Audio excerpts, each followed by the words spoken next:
Welcome to your Optimal Personal Economy podcast with Justin Bennett. Your personal economy is your ability to create, protect, preserve, and utilize your wealth, your financial world. Justin will share strategies and stories to help you optimize your personal economy. Now, on to the show with Justin Bennett. Hello, everyone, and welcome to another podcast of Your Optimal Personal Economy.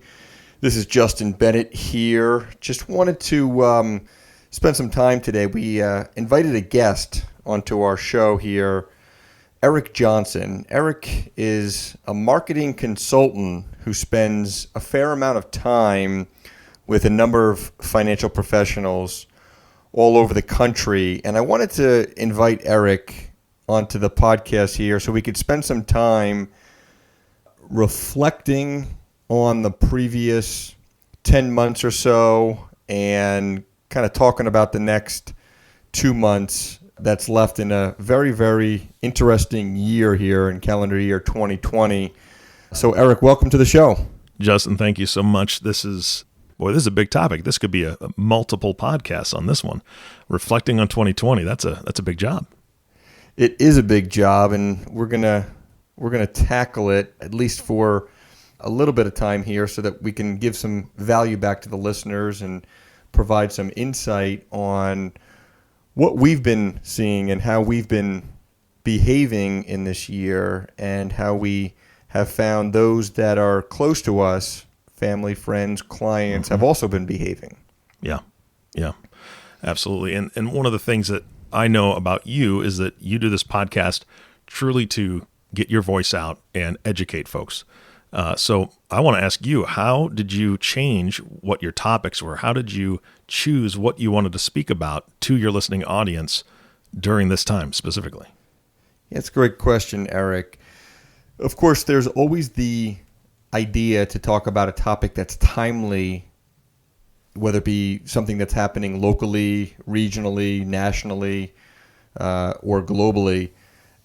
And so there's always those ideas to talk about those issues, and that's fine. There's nothing wrong with that. But what we have found is that people get enough of those issues through other mediums. Mm-hmm. And so we make it a conscious point to talk about items and issues and conversations that we find to be valuable with our clients, the people that we serve, and the people that they care about. And how we determine that is simply by being very, very aware of the conversations that we're having with our clients every day, multiple times a day, and we're just really being good listeners. So if we're good listeners with the people that we work with, we understand what's important to them, and then we're able to bring what we feel and they feel to be important and relevant information onto this podcast.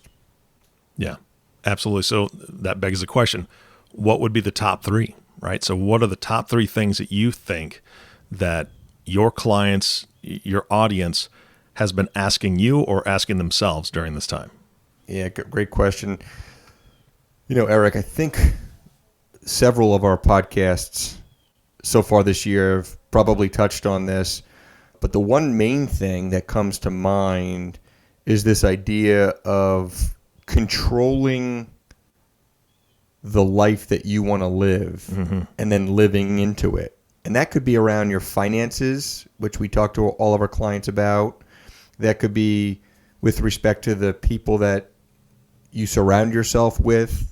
That could be with respect to fitness or diet. It could be all of these domains, and if you are able to be clear with yourself on these different areas that you want to live into, you can control how you're living in relationship to those domains and not get caught up in the external potential influence of just kind of being pushed around. And so I think people that we talk with subscribe to that approach. They subscribe to that idea that, you know, if we could be intentional and then live into whatever it might be, and the more discipline that we create, the more freedom that we have, people start to go through life and they start to realize and recognize that there's a lot to life, and they get organized with their finances. They get cleaned up with their finances. They don't make decisions just because. They don't make decisions just based off of a herd mentality, like, hey, everybody's doing it, so I must just then do it. They're more thoughtful around the decisions.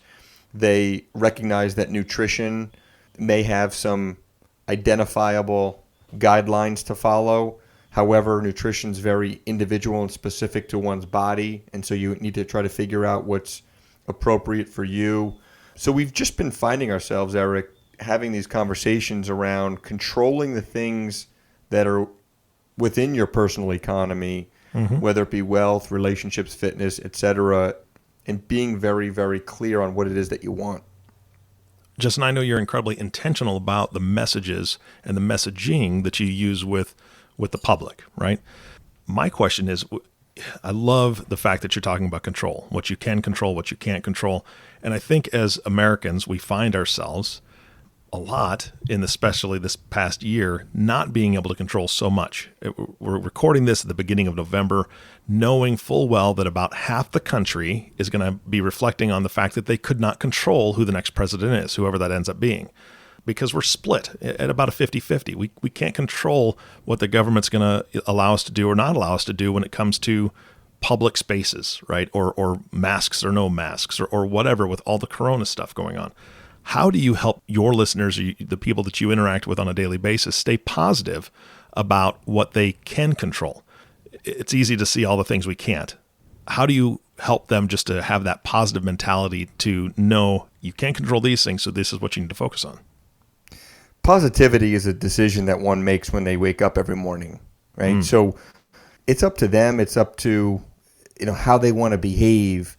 It can be disguised as something that's influenced by the coronavirus or by who's going to be in the White House or the next thing, because there's always going to be a next thing.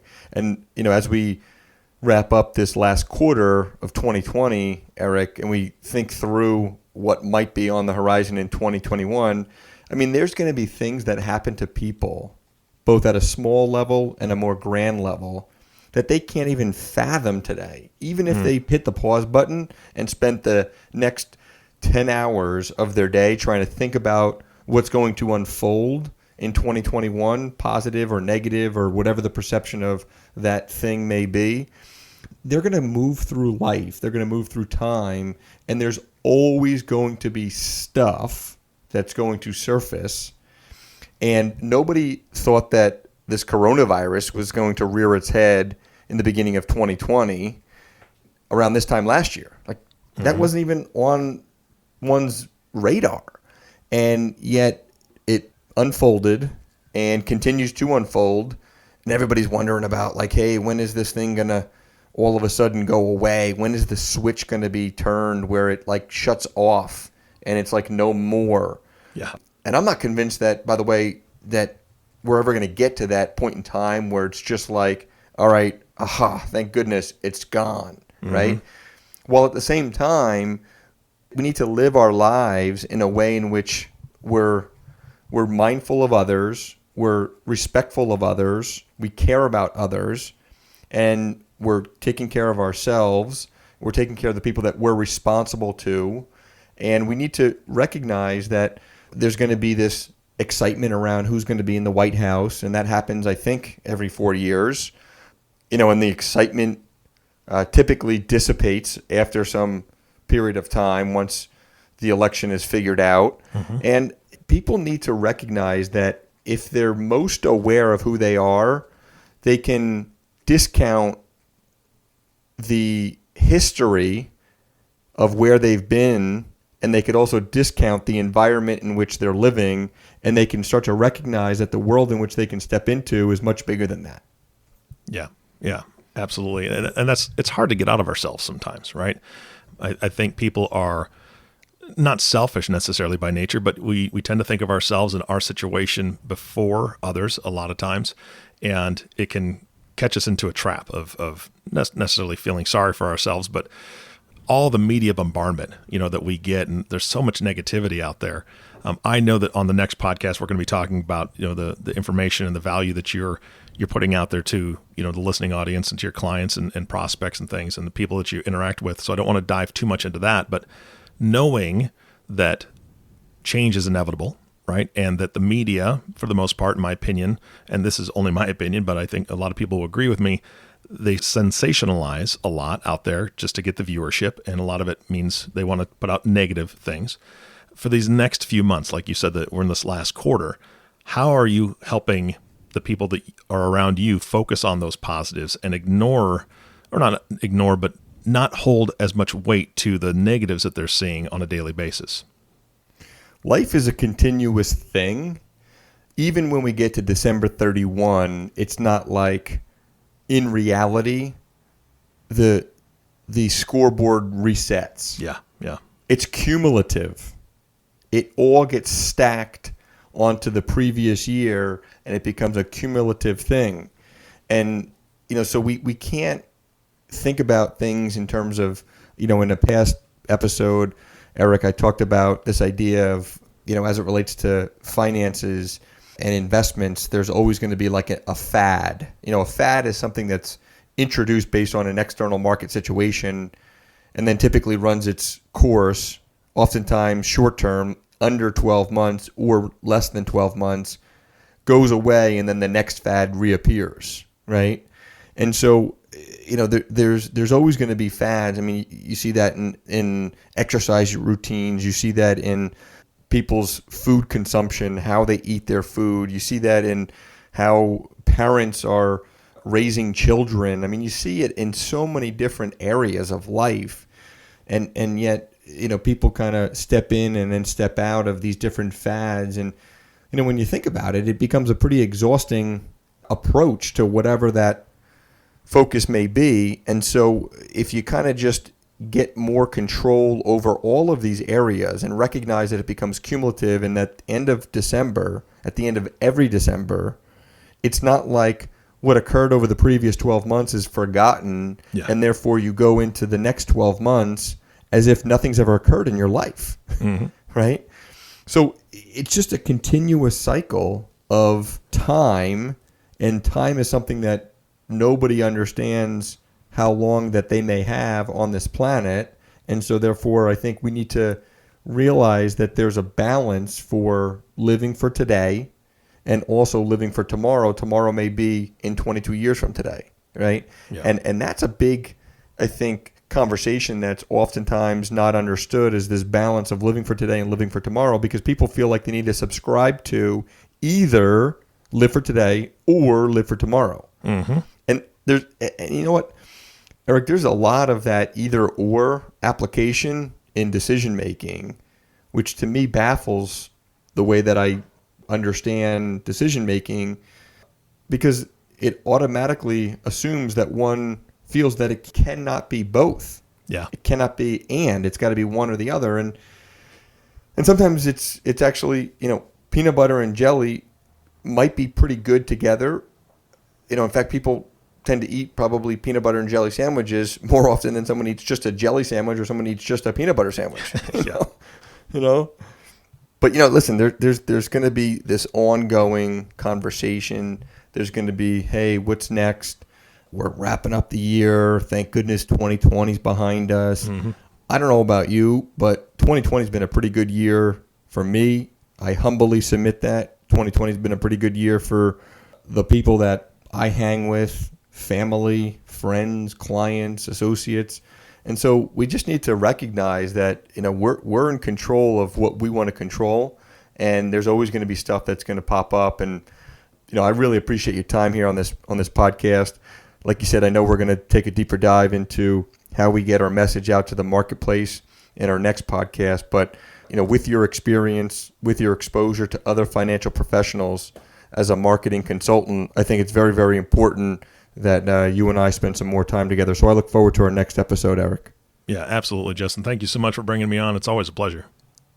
And for any of those who are not yet familiar, Your Optimal Personal Economy can be located and found in any of the podcast search engines. You can find us on bennettfg.com, and you can follow us on social, whether it be Twitter, Facebook, or LinkedIn. And if you happen to know one of our existing clients, or you have been referred to us in the past and timing wasn't right for us to spend time together to get to know each other, we welcome the opportunity to reach out, and we'll look forward to hearing from you really soon. Otherwise, we'll continue putting out some pretty good content and some valuable information, and we'll catch you on our next episode. Justin Bennett, Registered Representative of Park Avenue Securities, LLC, PAS, OSJ Northeast Planning Corporation, 1150 Raritan Road, Suite 201, Cranford, New Jersey, 07016, 908-709-0020. Securities products offered through PAS, member FINRA SIPC. Financial representative of the Guardian Life Insurance Company of America, Guardian, New York, New York. PAS is a wholly owned subsidiary of Guardian.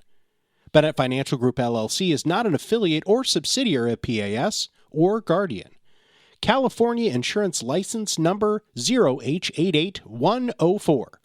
This podcast is for informational purposes only. Guest speakers and their firms are not affiliated with or endorsed by PAS, Guardian, or Bennett Financial Group LLC, and opinions stated are their own. 2020-113010, expiry 12 of 2022.